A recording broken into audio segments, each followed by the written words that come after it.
있습니다. 점심 식사를 같이 하고 여러 가지 이야기를 나누고 있었는데 시간이 너무 많이 지난 겁니다. 그래서 제가 시간이 많이 지났는데 좀 괜찮겠냐 그랬더니 그 청년이 목사님 괜찮습니다. 이미 우리 사장님이 목사님 오신다고 해서 시간을 많이 빼줬습니다. 그렇게 얘기하는 겁니다. 참 고마웠습니다. 야, 참 고마운 분이구나. 그런데 저에게 또 책 하나 선물을 주시는 겁니다. 내 인생의 블루오션이라는 책을 선물해 주셨는데 이거 우리 사장님이 쓴 책인데 아마 목사님한테 유익이 될 겁니다 라고 해서 그 책을 선물해 주는 겁니다. 참 귀하다. 그리고 이 청년이 참 행복하겠다. 자기를 이렇게 잘 배려해 주는 그런 사장님 밑에서 일을 한다는 것이 참 행복한 일이지 않습니까? 그래서 계산대로 갔습니다. 계산하려고 카드를 딱 꺼내는데 갑자기 그 청년이 달려와서 목사님 내시면 안 됩니다 그러는 겁니다. 네 사정을 내가 다 아는데 내가 낼게 걱정하지 마라 그렇게 얘기를 했는데 그게 아니라는 겁니다. 뭐냐 그러니까 자기 사장님이 카드를 주셨다는 겁니다. 카드를 주셔서 목사님 오셨으니까 목사님 잘 좀 모셔라 이렇게 해서 카드를 주신 겁니다. 그런 줄 알았으면 조금 더 비싼 데 가는 건데 목사님도 우리 회사에 손님으로 오신 거니까 법인카드를 써도 괜찮다라고 해서 카드를 주셨다는 겁니다.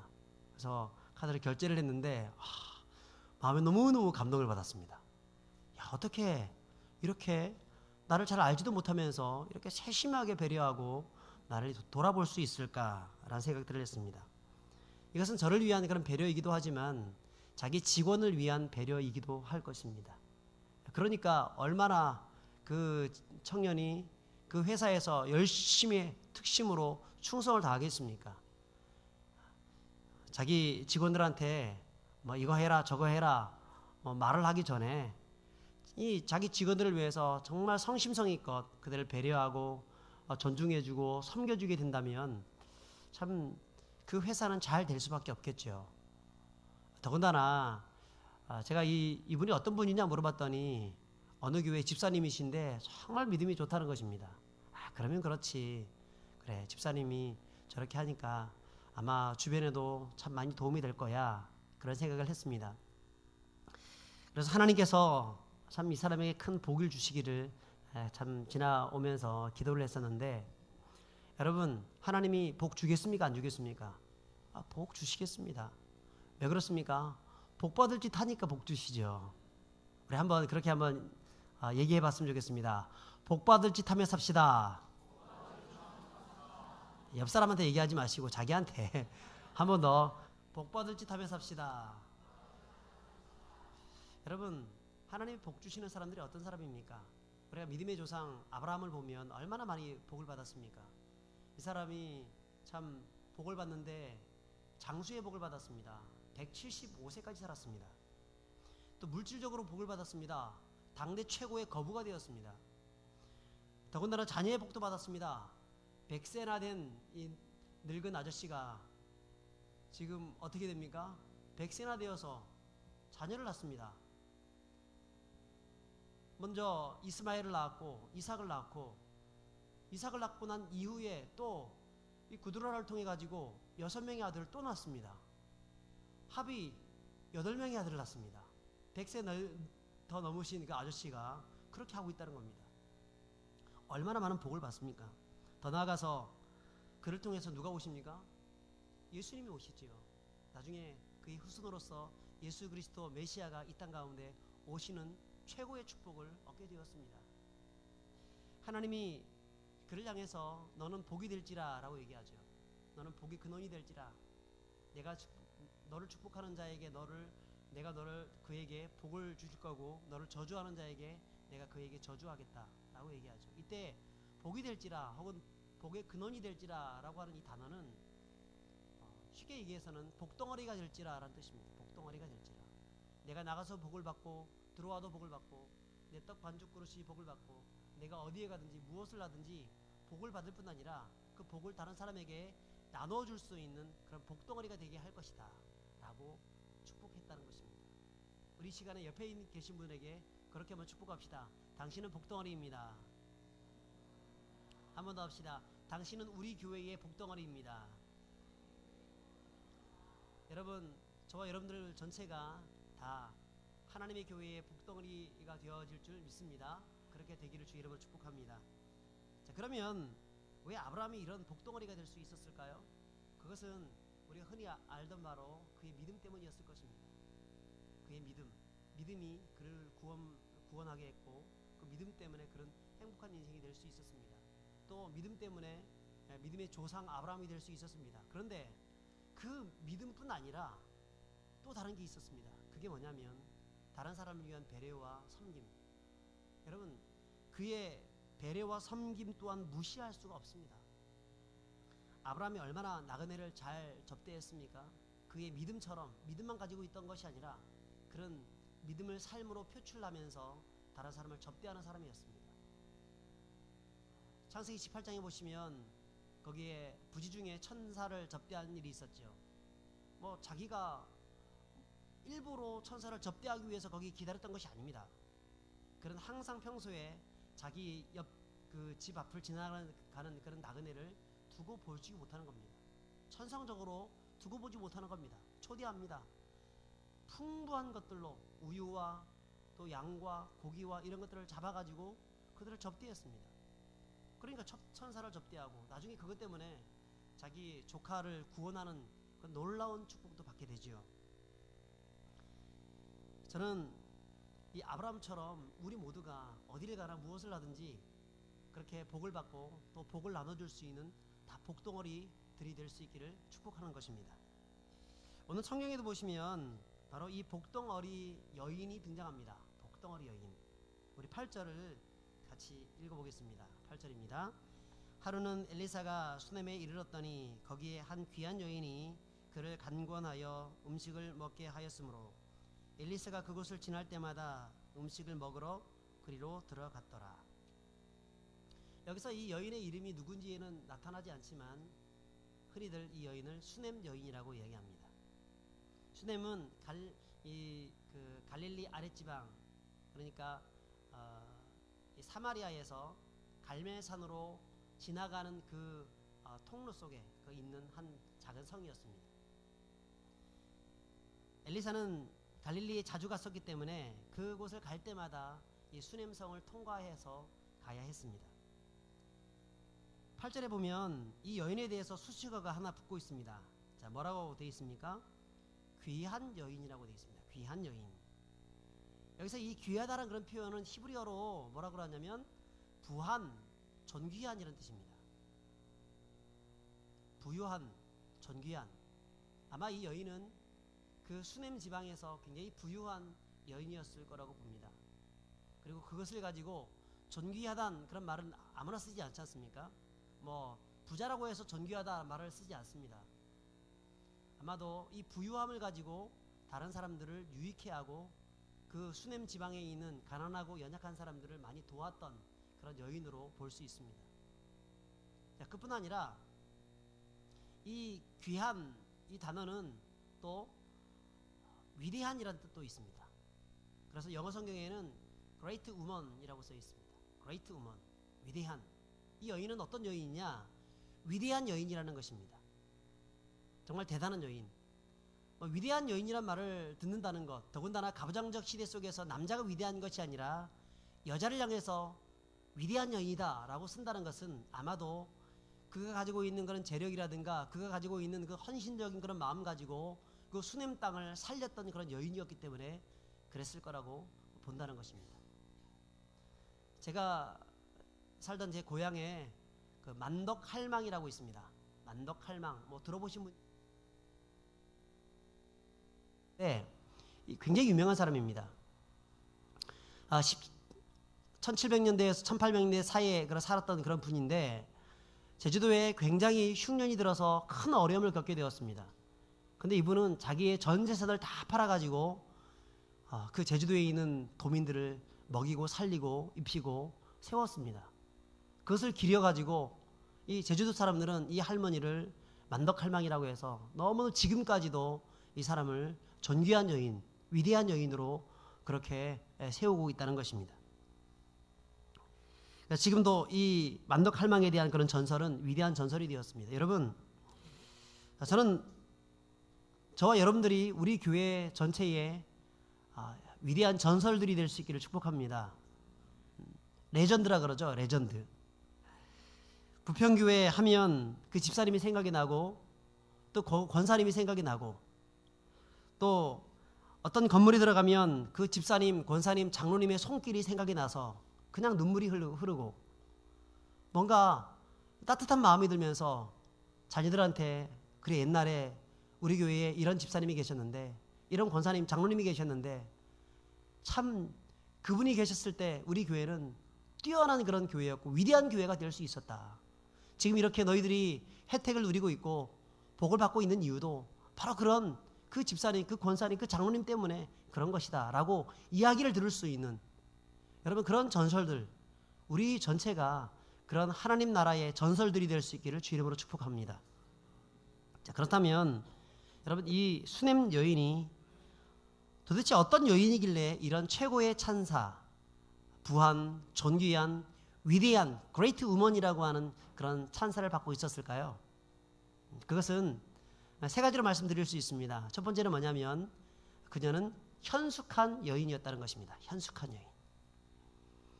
여러분 현숙한 여인 하면 우리 보통 잠언 31장이 생각이 납니다. 거기는 현숙한 여인에 대해서 잘 기록되어 있습니다. 우리 잠깐 한번 읽어봤으면 좋겠습니다. 31장 10절부터 12절까지 같이 읽습니다. 한 절씩 교독합시다. 누가 현숙한 여인을 찾아 얻겠느냐? 그의 값은 진주보다 더하니라. 그를 믿나니 사람이 핏절되지 아니하겠으며. 같이 읽습니다. 그런 자는 살아있는 동안에 그의 남편에게 선을 행하고 악을 행하지 아니하느니라. 11절에 현숙한 여인을 어떤 여인이라고 했습니까? 남편의 마음이 그를 믿는다 그러죠. 여러분 혹시 우리 남편이 나를 믿고 있습니까? 자, 그리고 12절에도 보시면 남편에게 무엇을 행한다고요? 선을 행한다 그랬습니다. 여러분 남편들에게 선을 행하실 수 있길 바랍니다. 그런데 더 재미있는 것이 있습니다. 선을 행하고 무엇을 행치 않는다고? 악을 행치 않는다고. 요즘 악을 행하는 그런 아내들이 참 많습니다. 불쌍하지 않습니까? 집에서 나가서 열심히 돈을 벌어주고 요즘은 또 그 돈을 직접 우리 그 남편들이 돈을 직접 만지는 것도 아닙니다. 바로 계좌이체가 바로 들어가기 때문에 돈을 만져볼 수도 없습니다. 그리고 한 60대, 70대가 되면 굉장히 집에서 멸시를 받고 천대를 받고 그 나중에는 이사 갈 때 제발 나를 떨어뜨리지 말고 나를 꼭 잡으라고. 그래서 이사 갈 때 그 꼭 잡으라 그러지 않습니까? 그것이 우리 남편들인데 악을 행하는 그런 일들이 없어야 된다는 것입니다. 자, 그 다음에 28절, 29절에도 보시면 이 여인에 대해서 얘기를 하는데요. 우리 같이 읽어보겠습니다. 그의 자식들은 일어나 감사하며 그의 남편은 칭찬하기를 덕행 있는 여자가 많으나 그대는 모든 여자보다 뛰어나다 하느니라. 네, 자식들은 일어나서 감사하며 남편은 그를 칭찬한다는 것입니다. 잠언에서 말하는 이 현숙한 여인은 남편과 가족들에게 인정받는 여인입니다. 칭찬받는 여인입니다. 존경받는 여인입니다. 여러분 수냄 여인이 바로 그런 여인이었다는 것입니다. 수냄 여인은 적극적으로 이웃을 돌아보고 섬기는 일을 아주 즐겨했던 것 같습니다. 우리가 아까 읽었던 8절에 보시면 그는 지나가는 엘리사를 불러서 제발 우리 집에 들어와서 맛있는 것 잡수시고 가십시오라고 얘기하죠. 한두 번 한 것이 아니라 강권하여서 그렇게 합니다. 강권했다는 얘기는 한두 번 해서 했다는 얘기가 아니라 지속적으로 반복해서 그 일을 했다는 것입니다. 그리고 이 수냄을 지날 때마다 항상 그 수냄 여인의 집에 들어가서 맛있는 음식을 먹었습니다. 그렇게 평소에 늘 사람을 초대해서 음식을 접대하고 또 사람을 섬기기를 좋아하는 여인이 바로 이 여인이었습니다. 자, 그러다가 어떤 마음이 들었냐면 좀 더 엘리사를 적극적으로 섬길 수 없을까라고 하는 마음이 들었습니다. 그래서 결정한 것이 10절입니다. 10절을 같이 읽겠습니다. 청하건대 우리가 그를 위하여 작은 방을 담 위에 만들고 침상과 책상과 의자와 촛대를 두사이다. 그가 우리에게 이르면 거기에 머물리이다 하였더라. 하나님의 사람이 사역을 위해서 왔다 갔다 하는 것이 힘든데 정말 뭘 도와주면 좋을까라고 생각하다가 그래 좀 쉬면 좋겠다. 쉬어서 갈 수 있게 하면 참 좋겠다. 이런 생각이 들어서 방을 준비했습니다. 거기에 책상도 준비했습니다. 촛대도 준비하고 의자도 준비했습니다. 그래서 아주 아늑한 분위기를 연출했습니다. 맛있는 음식도 준비했겠지요. 여러분 무엇을 준비한 것입니까? 요즘 말로 하면 선교사 안식관을 준비한 것입니다. 자기 집 한 곳을 털어가지고 혹은 어떤 집을 사가지고 그곳에 항상 엘리사가 와서 쉬고 갈 수 있도록 선교사 안식관. 요즘 성도님들 중에서 선교사 안식관을 준비하시는 분들이 참 많습니다. 전국에 그런 분들을 참 많이 보았고 또 우리 교회 성도님들도 그런 마음을 가질 수 있기를 바랍니다. 선교사님들이 한 안식년이 되어서 돌아올 때에 쉴 곳이 없습니다. 그때 우리 집에 와서 한 며칠 정도 묵다 가십시오. 그리고 그분을 위해서 철저히 특별히 그분들이 뭐가 모자라냐면 그 차가 없습니다. 차가. 그래서 보통 오면 렌트를 하게 되는데 직접 차를 주지 못하면 렌트라도 해주면서 대신 내가 렌트를 해주면서 도울 수 있다고 하면 그분들이 더욱더 기쁨으로 쉬다가 또 선교지로 나갈 수 있다고 봅니다. 이것이 우리가 나가지는 못하지만 우리 보내는 자로서 또 그들을 위해서 기도하는 자로서 우리들이 해야 될 그런 일들이라고 저는 생각합니다. 자, 그런데 여러분 어떻습니까? 선교사 안식관을 지어주려고 하면 돈이 들어요, 안 들어요? 돈이 많이 들잖아요. 벅찬 일입니다. 그래서 이 문제를 그는 어떻게 하고 있냐면 중대한 결단을 합니다. 목돈이 들어갔기 때문에 우리 9절입니다. 여인이 그의 남편에게 이르되 항상 우리를 지나가는 이 사람은 하나님의 거룩한 사람인 줄 내가 아노니. 이 남편을 부릅니다. 남편에게 자기 고민을 다 말합니다. 남편의 의중이 어떤지 먼저 살펴보고 있습니다. 그리고 남편과 함께 이런 좋은 일들을 해야 되겠다는 마음을 갖습니다. 여러분 이게 바로 현숙한 여인이라고 하는 이 수넴 여인이 현숙한 여인이라고 하는 그런 증거입니다. 아무리 하나님을 위해서 좋은 일을 하더라도 어떻게 해야 되겠습니까? 남편과 상의하는 일을 해야 합니다. 상의해서 그 일을 할 수 있어야 합니다. 물론 일을 하다 보면 그중에는 혼자 해야 될 일들도 있습니다. 오늘 이 수넴 여인 같은 경우에는 8절에 보면 음식을 만들고 접대하는 일에 대해서는 남편과 상의했다는 말은 없습니다. 목돈이 들어가게 되자 어떤 문제가 생기게 되자 좀 더 적극적으로 이 일을 감당하려고 생각이 들자 그때 남편과 상의하는 것을 볼 수 있습니다. 여러분 나 혼자의 힘으로 뭔가 해결할 수는 있습니다만 그것보다 이제 어떤 중대사를 우리 가정의 대소사라든가 혹은 목돈이 들어간다든가 그런 문제가 있을 때에는 반드시 남편과 혹은 꼭 남편이 아니라도 자기 가족들과 상의하는 모습들이 필요하다는 것입니다. 그럴 때 문제가 생기지 않고 가정의 화평이 깨지지 않고 부부관계가 원만하게 세워질 수 있다는 것입니다. 여러분 이런 것들은 우리의 모든 삶의 영역 속에서 적용할 수가 있는 것입니다. 매사에 행동하는 것이 다른 사람과 어떤 문제를 놓고 상의하고 자기 멘토와 상의하면서 혼자 모든 것을 결정하는 것이 아니라 우리 교회에 우리 믿음의 우리 선배님들이 계시지 않습니까? 우리 어르신들이 계시지 않습니까? 삶을 많이 살아봤던 그런 분들이 계시지 않습니까? 그런 분들과 상의하면서 정말 하나하나 결정해 나가게 된다면 우리는 보다 더 아름다운 인생, 행복한 인생을 살아갈 수가 있게 되어질 줄 믿습니다. 자, 그럴 때 남편이 이 여자를 향해서 어떻게 축복을 합니까? 우리 보면 덕행 있는 여자가 많으나 그들은 모든 여자보다 뛰어나다. 덕행 있는 여자가 많지만 모든 여자보다 뛰어나다고 하는 그런 축복, 그런 칭찬과 존경을 받게 되는 것입니다.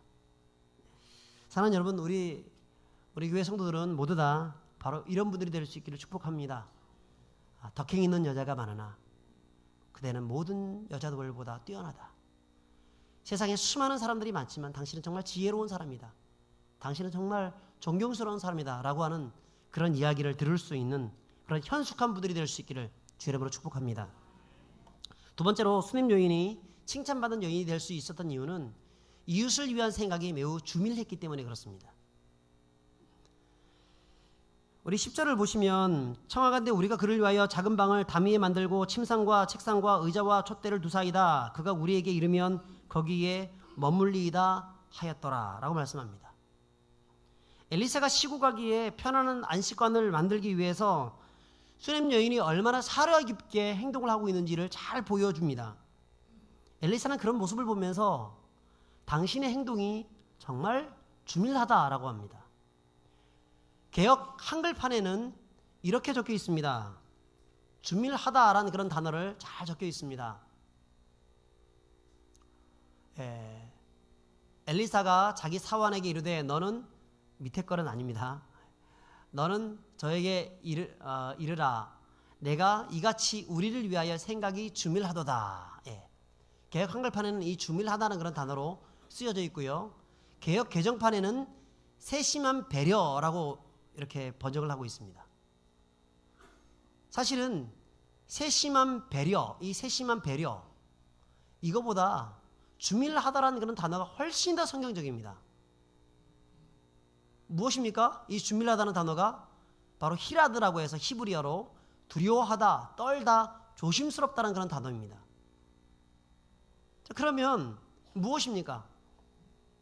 주밀하다는 것은 엘리사가 하나님의 사람이었기 때문에 함부로 행하지 않고 두려운 마음 가지고 조심스러운 마음 가지고 그럴 진심을 다해서 그렇게 섬겼다는 것입니다.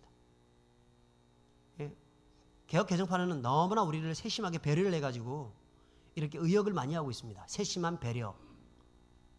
자, 그런데 다른 사람을 대할 때에 이 여인은 어떤 마음 가지고 대했느냐? 하나님을 섬기는 마음 가지고 대했다는 것입니다. 이게 바로 주밀하다는 것입니다.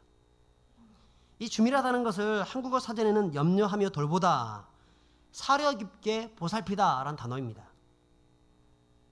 극진한 예우를 가지고 혹시나 하나님의 사람에게 어떤 성스러움에 누가 되지 않을까 이런 생각이 들어서 그런 마음을 가지고 섬겼다는 것입니다. 여러분, 이것은 꼭 주의 종을 향하여서 쓸 수 있는 단어만이 아닙니다. 이것은 우리 이웃들을 향해서도 이렇게 쓸 수가 있습니다. 그들이 가장 필요한 것이 무엇인지 그들의 입장에서 먼저 생각해보는 자세, 그런 자세가 이 주밀한 자세입니다. 내 편에서의 섬김이 아니라 상대방의 입장에서 섬기는 자세, 그것이 필요하다는 것이죠. 여러분, 보통 섬기는 자가 어떤 위에서 뭔가 베푸는 사람이, 많이 주는 사람이 갑이 될까요? 받는 사람이 갑이 될까요? 보통 주는 사람이 갑이 됩니다. 그런데 섬긴다는 것은 내가 주면서 내가 을이 되는 것입니다. 내가 주면서 오해를 받고, 주면서 힘들어지고, 주면서 손해를 본다 할지라도 기꺼이 그렇게 하는 것입니다. 여러분, 이 수냄 여인의 모습이 바로 그랬다는 겁니다. 자기가 이 엘리사를 위해서 다 주면서도 불구하고, 다 섬기고 있음에도 불구하고 그는 오히려 엘리사를 두려워했습니다. 조심스러워했습니다. 갑질을 하지 않았다는 겁니다. 낮아지고 겸손한 모습으로 그렇게 극진하게 그를 섬겨주고 있다는 것입니다. 이것이 바로 진정한 섬김이고, 나의 입장에서 섬기는 것이 아니라 상대방에서 입장에서 그런 섬기기를 기뻐했습니다.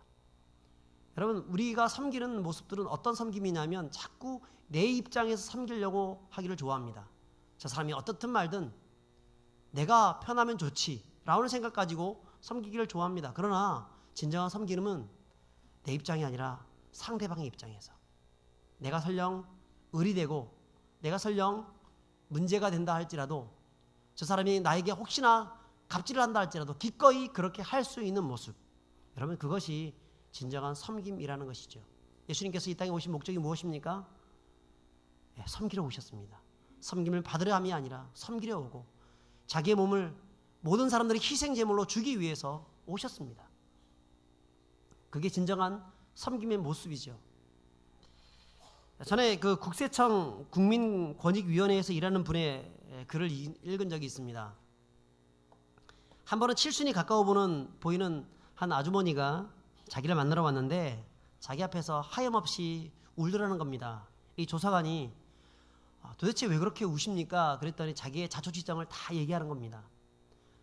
자기가 집이 있는데 그 집 1층 집 위에다가 건물을 더 올려서 뭔가 편안한 노후를 얻기 위해서 그걸 준비하다가 오히려 이 공사가 잘못되어서 특히 무허가 업체에 맡기는 바람에 문제가 되는 바람에 홀라당 날리게 되었다는 것입니다. 더 나아가서 무허가 건설업자에게 집을 맡겼던 터였기 때문에 집을 팔면서 엄청난 양도 소득세까지 내야 했고 편법으로 양도 가격을 낮춰서 신고한 것이 나중에는 들켜지게 되면서 폭탄맞게 되었다는 겁니다. 거기다가 엎친 데 덮친 값으로 몸에 암이 발병되면서 지금은 완전 폐가망신되고 말았다. 그리고 나에게 굉장히 어려움이 많이 닥쳤다. 이 문제를 세무서 고충처리반에 도움을 요청했지만 거기서도 어떻게 할 수가 없다고 이야기했다는 겁니다. 그것 때문에 자살할까 생각하다가 그래도 마지막으로 한번 좀 알아봐야 되겠다 해가지고 국세청에 국민권익위원회에 요청을 했다는 것입니다. 그래서 이 조사관을 찾아온 것입니다.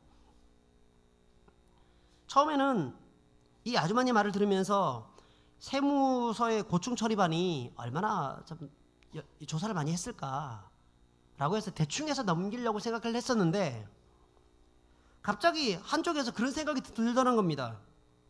얼마나 억울했으면 여기까지 찾아왔겠는가. 네 입장에서 한번 생각해봐라. 그런 생각이 들더라는 것입니다. 그리고 마음을 고쳐먹었습니다. 그래, 다른 사람이 아닌 내가 집을 손해본 것이다. 만약 이런 절박한 사정을 세무서에서 받아들이지 않았다고 하면 그 절망의 고통은 저 사람의 고통이 아니라 곧 나의 고통이고 내 어머니의 고통이고 내 삶의 고통이다. 결국은 나는 이렇게 하다가 신용불량자가 되고 말 것이다.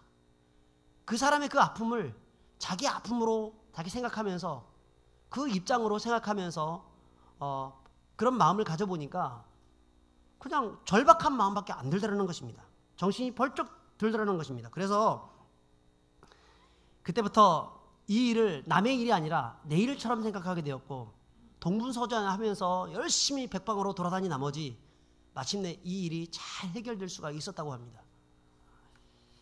그리고 이분이 글을 썼는데 그 밑에다가 뭐라고 썼냐면 역지사지라고 썼습니다. 역지사지. 상대방의 입장에서 생각한다는 것입니다. 여러분 그렇습니다. 섬김은 무엇입니까? 자기 입장에서 섬기는 것은 섬김이 아닙니다.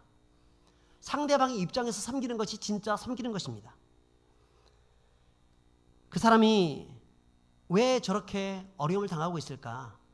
무엇 때문에 저렇게 고통받고 있을까? 생각하면서 그 사람의 필요를 채워줄 수 있는 것, 그것이 진짜 섬김입니다. 그것이 바로 주밀하다는 것입니다. 수된 여인이 최고의 칭찬을 들을 수 있었던 이유가 무엇입니까?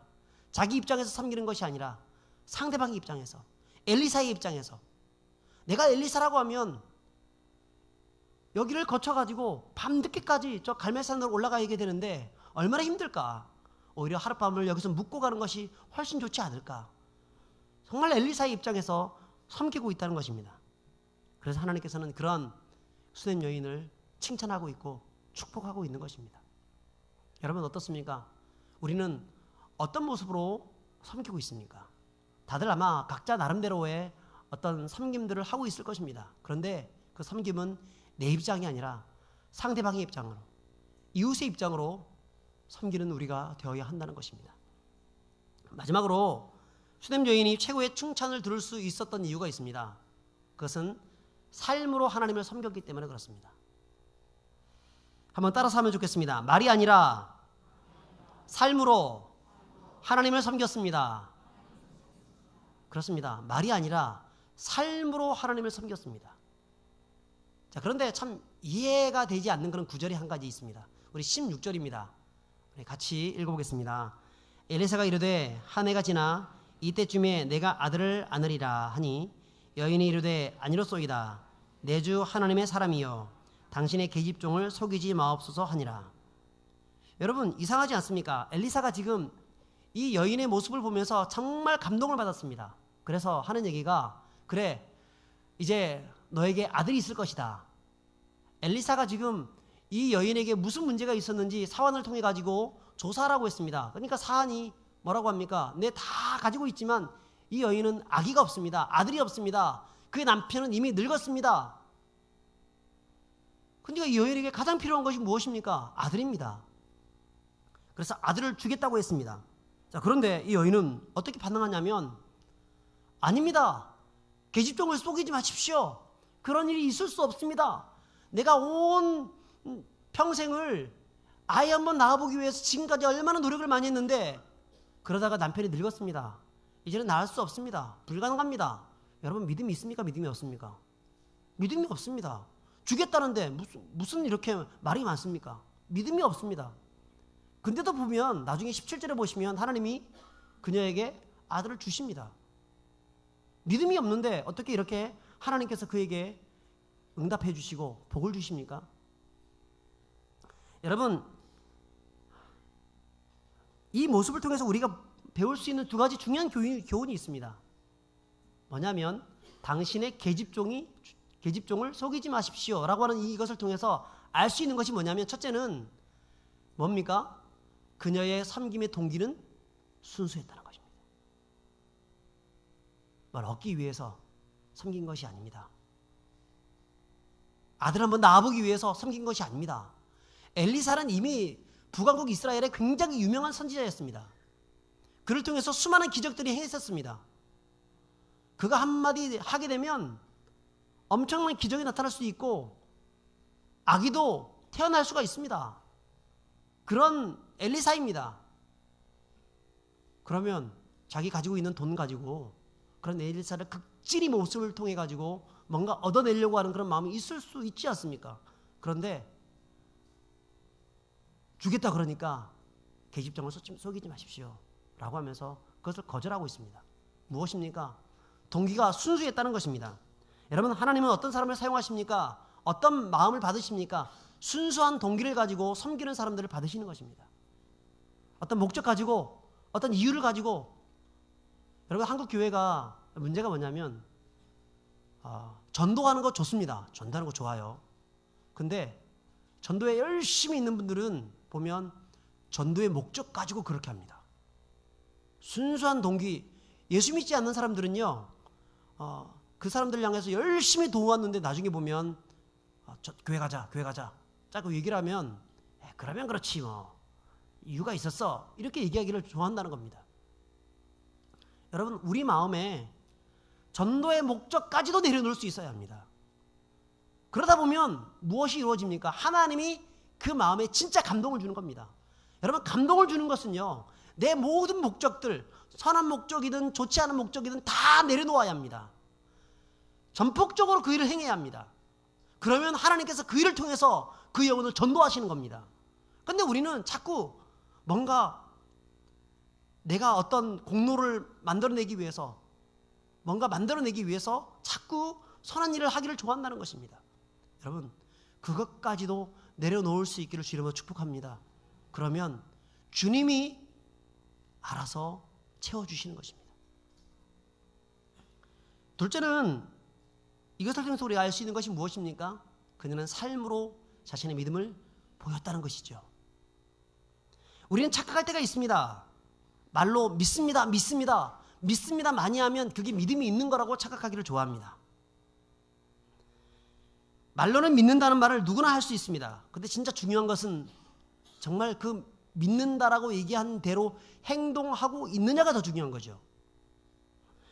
행동이 믿음을 증명한다는 것입니다.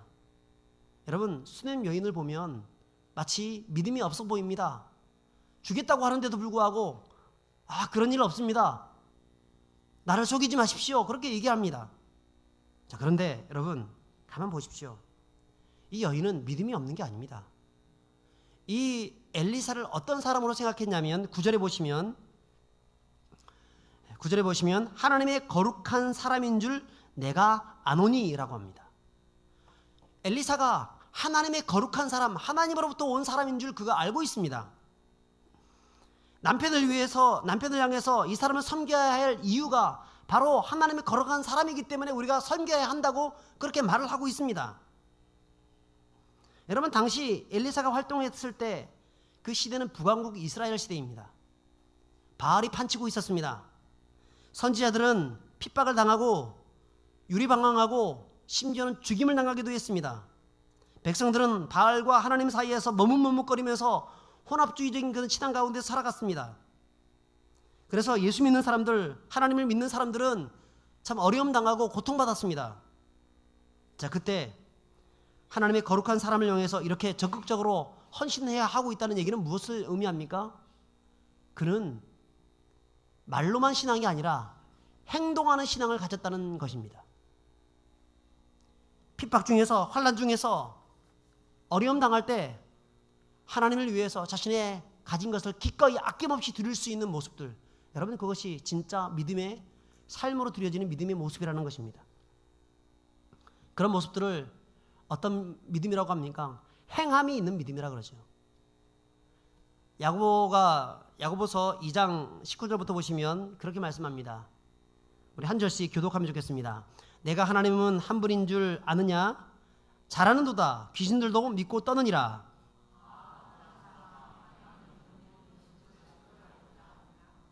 우리 조상 아브라함이 그 아들 이삭을 제단에 바칠 때에 행함으로 의롭다 하심을 받은 것이 아니냐?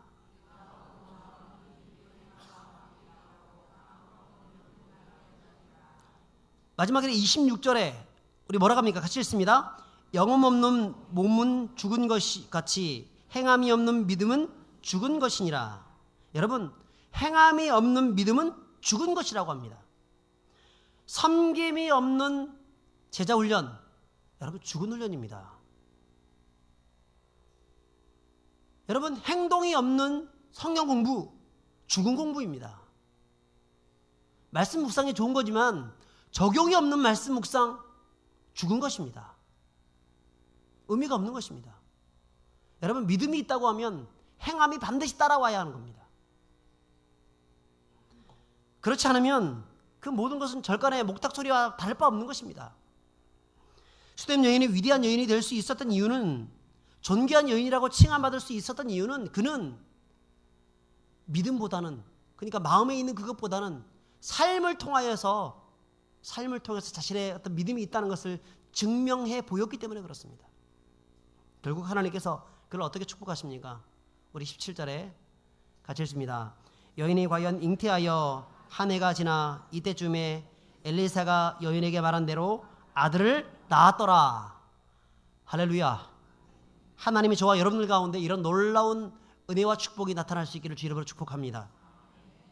여러분, 한국 교회가 대사회적인 영향력을 많이 잃어버렸습니다. 그 이유가 무엇입니까? 그것은 말은 많이 하는데 행동이 따르지 않기 때문에 그렇습니다. 그러므로 거꾸로 이것을 회복하기 위해서는 말은 적게 하고 행동을 먼저 하면 됩니다. 정말 전심으로 섬기기를 기뻐하고 예수님의 그 모습처럼 섬김의 신앙을 가지고 나아갈 때 이 문제가 해결되는 것입니다.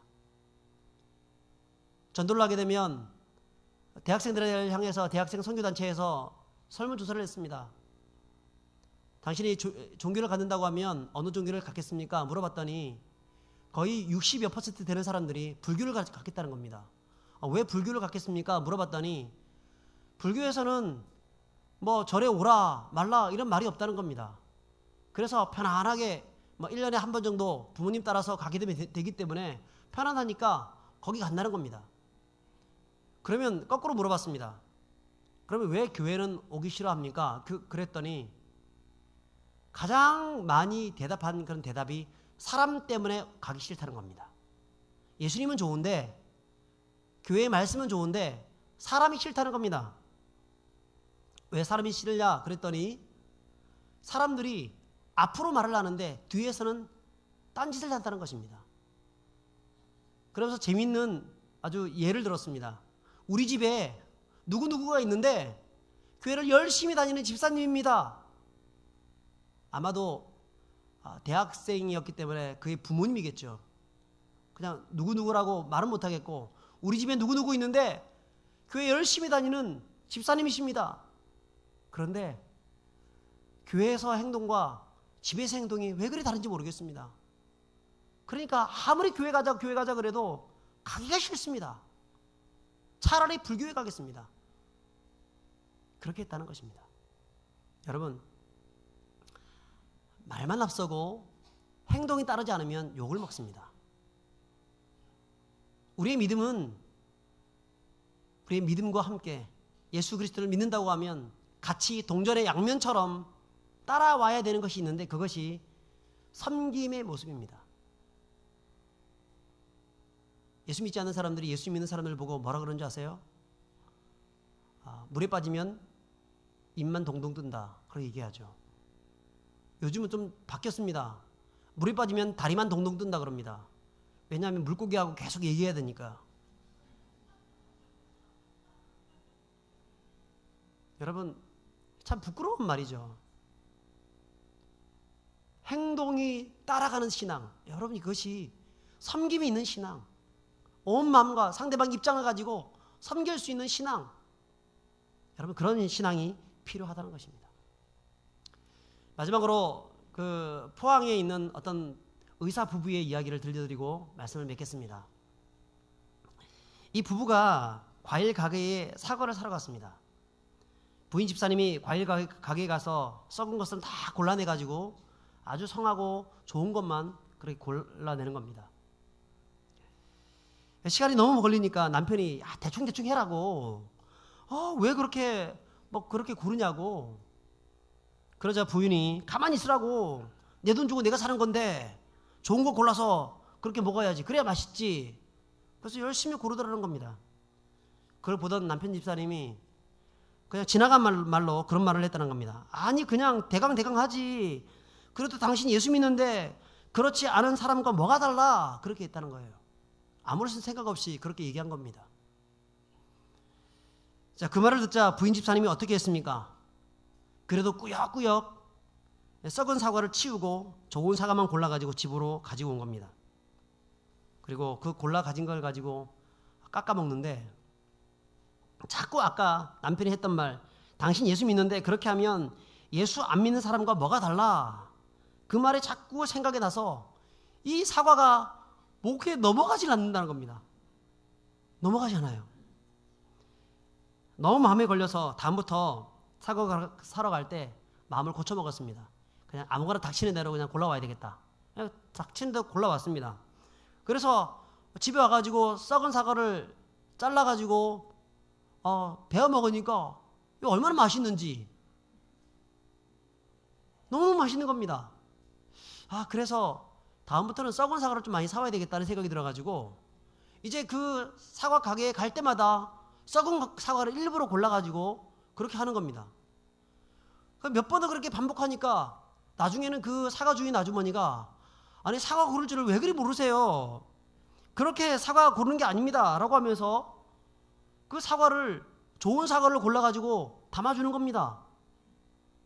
괜찮다 그러니까 그래도 좋은 사과 가지고 같이 가십시오. 그리고 이 집사님이 나올 때 뒤에서 하는 말, 야, 그래도 예수 믿는 사람이 달라도 뭔가 달라, 그렇게 얘기하더라는 겁니다. 여러분, 우리가 세상을 감동시켜주는 것은요, 뭔가 큰 일을 해서 감동받는 것이 아닙니다. 세상을 변화시키는 것은 우리가 대단한 일을 하기 때문에 감동받는 것이 아닙니다. 작은 일에서, 내 삶 작은 부위에서 내 이웃을 진심으로 섬기겠다는 마음을 가질 때, 그때 감동하는 것입니다. 그때 복음이 확장되는 것이고, 그때 그리스도의 이름이 드러나는 것입니다. 오늘 우리도 그래야 될 줄 믿습니다. 수넴 여인처럼 자신의 가지고 있는 소중한 것들을 이웃에게 나눌 때에 갑질하지 말고 섬기는 마음 가지고, 그들을 진심으로 정말 두렵고 떨리는 마음 가지고 하나님을 섬긴다는 마음 가지고 섬겨야 합니다. 그리고 믿음이 있다고 하면 행동하는 믿음을 가져야 합니다. 말로만 신앙이 아니라 행동하는 신앙. 여러분, 그런 삶을 살아갈 때에 우리를 통해서 하나님의 나라가 이 땅 가운데 이루어지게 되고 물이 바다를 덮은 같이 여호와의 영광을 인정하는 것이 우리의 가정에서, 우리 자녀들에게서, 또한 우리의 직장 가운데에서, 우리의 삶의 모든 영역 속에서 점점 흘러가게 되면서 마침내 우리를 통해서 하나님이 영광 받으시고 하나님의 놀라우신 역사, 하나님의 나라가 세워지게 될 줄 믿습니다.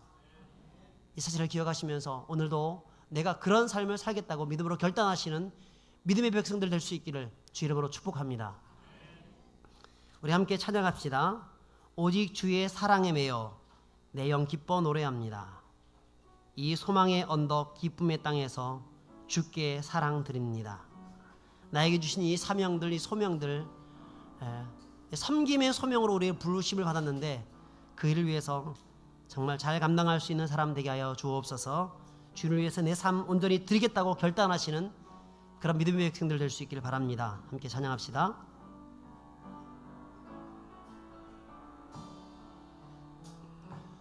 오직 주의 사랑에 매여 내 영 기뻐 노래합니다. 이 소망